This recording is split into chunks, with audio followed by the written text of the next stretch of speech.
Alrighty guys, what's going on today? So today I want to talk to you about buying KRK Rokit studio monitors on Craigslist. If you guys aren't familiar with KRK Rokits, a little bit of background. KRK Systems is a subsidiary of the Gibson company. They've been manufacturing studio monitors since about 2003 with their Generation 1 KRKs.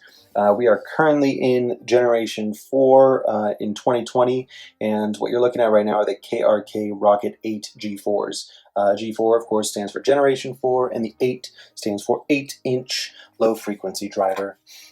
These have come quite a long way. They are very, very popular studio monitors right now, and they've definitely gone from being kind of low-end, very budget-friendly beginner producer mix engineer style monitors to professional studio monitors that can hold their own up against the Yamahas and JBLs of the market. Of course, with any pieces of studio or studio gear or music equipment, things can get a little bit expensive, especially once you've purchased your interface, your computer, other instruments such as keyboards or guitars or whatever. Getting studio monitors at full price for some is just not an option. Especially again once you've spent all that money, you might instead want to consider getting them used. Now there are many different places to get music gear secondhand. Of course, you have your regular pawn shops. You have eBay. Amazon has some used gear. Reverb, which is an online music or an online eBay sort of like eBay site, but it's music centric, so you're only going to find gear that pertains to music.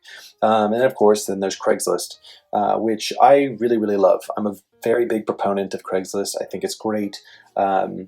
Just to be able to find people that are in your area, especially if you live in an area that is, pretty crowded. I mean, I live in Los Angeles, so there are millions of people to find and purchase gear from.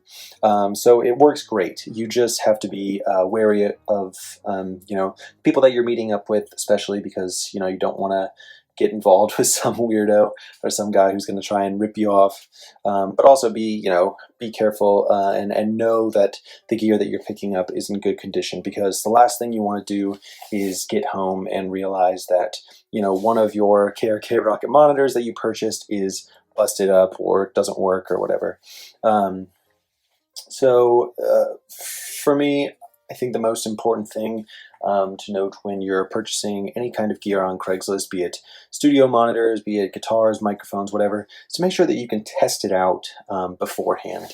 Never just buy and trust that it's in good working condition, because once you get it, unlike eBay, unlike other websites, there's no sort of warranty, there's no return policy. So you could purchase something that's broken and then you're kind of out of luck. You can't return it back to that person.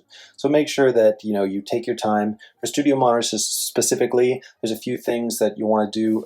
Plug them in for starters. Make sure that these KRK lights come on right here. That means that they actually do work, that the power is working. You're going to want to also go to the back. You have this DSP driven onboard EQ right here. Press this. Just go flip through the menus, see if everything's working. Make sure that that's all good. And then of course, if they can, plug it into an interface or your phone or your laptop or computer. If they don't have something available to do so, I would recommend bringing something so that you can test it out wherever you purchase it. And make sure that the sound can go up, the volume can go up high without it getting distorted, etc. All right, that's it. That was basically how to buy KRK Rokits on Craigslist. If you guys have any questions or any insights, please feel free to leave them in the comments. All right, take it easy.